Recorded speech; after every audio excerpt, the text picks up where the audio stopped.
제가 초등학교에 입학하기 전 아마 6, 7살쯤 되었을 때 일입니다. 저희 가족은 주말이면 종종 외갓집에 놀러가서 하룻밤을 보내고 오곤 했습니다. 저도 할머니, 할아버지를 좋아했기 때문에 열심히 따라가서 이곳저곳을 헤집고 오기도 했습니다. 당시 외갓집은 평택에 위치해 있었습니다.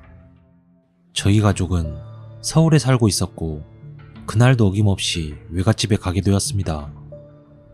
한참을 놀다가 집으로 오니 당연히 있어야 할 부모님이 안 계셨습니다. 동생 또한 없었고 그 당시 제 동생은 4살이었습니다. 전 할아버지께 물어봤습니다. 다 어디 갔어요? 잠깐 어디 갔다 온다고 했다. 할아버지는 이렇게만 말씀하실 뿐 긴 말씀을 안 하셨기에 저는 한참을 울다가 할머니 곁에서 겨우 잠이 들었습니다.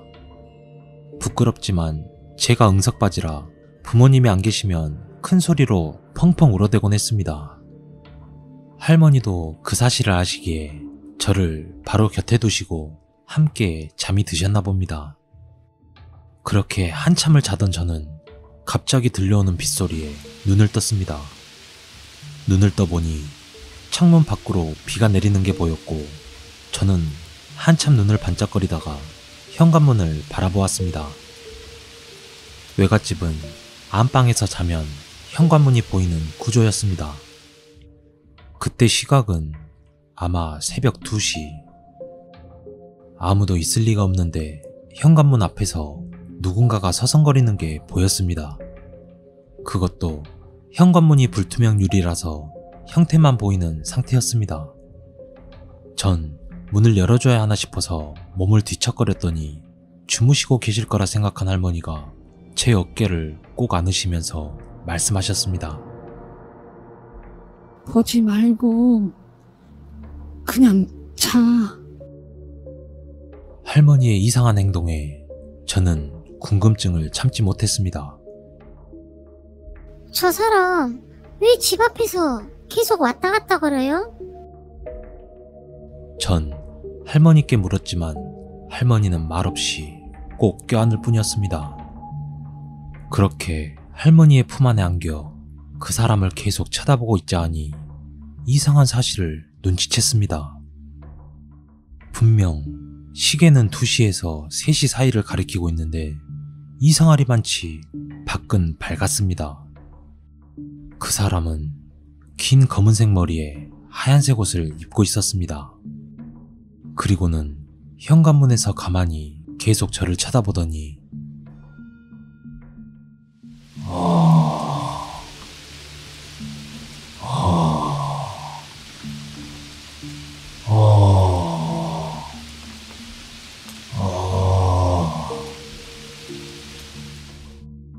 이상한 소리를 내다가 갑자기 분에 못 견딘다는 듯 밖에 있던 바가지 같은 것으로 쏟아지는 빗물을 받기 시작했습니다. 그리고는 천천히 그 빗물을 자신의 몸에 뿌리기 시작했습니다. 전 할머니 품에서 두려워하다가 어느새 잠이 들었던 것 같습니다. 다음날 일어나 그때의 기억을 회상해보던 저는 갑자기 엄습해오는 두려움과 공포에 울음을 터뜨렸습니다. 그렇게 한참을 울고 있는데 어느새 부모님과 동생이 돌아와 있었습니다. 알고 보니 부모님과 동생이 저만 빼놓고 삼촌댁에 다녀오신 거였습니다. 이제는 할머니가 돌아가셔서 그게 뭐냐고 물어볼 수도 없지만 아직도 생생하게 생각이 납니다. 대체 그 여자는 누구였기에 집 앞에서 계속 서성거렸던 걸까?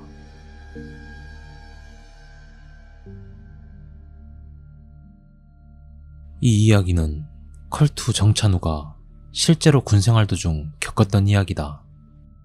당시 수색대대에서 군복무 중이었던 정찬우는 강원도 홍천의 굴질이라는 곳에 있는 유격장으로 유격훈련을 받으러 가게 되었다고 한다. 유격훈련 3일차가 되던 날 모두 함께 10분간 휴식을 취하고 있었다. 그때 훈련장 앞에 있던 큰 계곡에서 특수부대 출신이었던 작전장교와 일중대 대장의 자존심이 걸린 전투수영 시합이 열리게 되었다. 전투수영이란 군복과 전투화를 모두 착용한 채 수영을 하는 것이라 일반 수영보다 훨씬 더 힘들고 어렵다. 거기다 그날은 장마가 지나간 지 얼마 안 되었던 때라 계곡물이 많이 불어 있었고 물살도 아주 거칠었다. 모두가 만류했으나 그들은 이미 자존심이 걸렸던 싸움이라 수영 시합을 강행하게 된다. 그렇게 그들의 전투 수영 시합은 시작이 되었다. 그리고 일중대장이 먼저 계곡의 반대편에 도착하게 되었다. 그리고 뒤를 돌아 작전장교를 기다리는데 작전장교가 2m 정도만 가면 도착하는 거리지만 갑자기 수영을 멈춘 채로 가만히 있었다고 한다. 큰 소리로 불러도 대답이 없었고 그냥 가만히 서 있었다. 물에 빠진 건가? 한편으로 생각했지만 그것은 또 아니었다고 한다. 왜냐하면 사람이 물에 빠지게 될 경우 살기 위해 허우적대며 위로 올라오는데 작전장교는 그냥 멀뚱히 서 있기만 했다고 한다. 그렇게 거칠고 빠르게 흐르는 물살 속에서 1분 정도를 서 있더니 갑자기 물속으로 쑥 들어가 버렸다.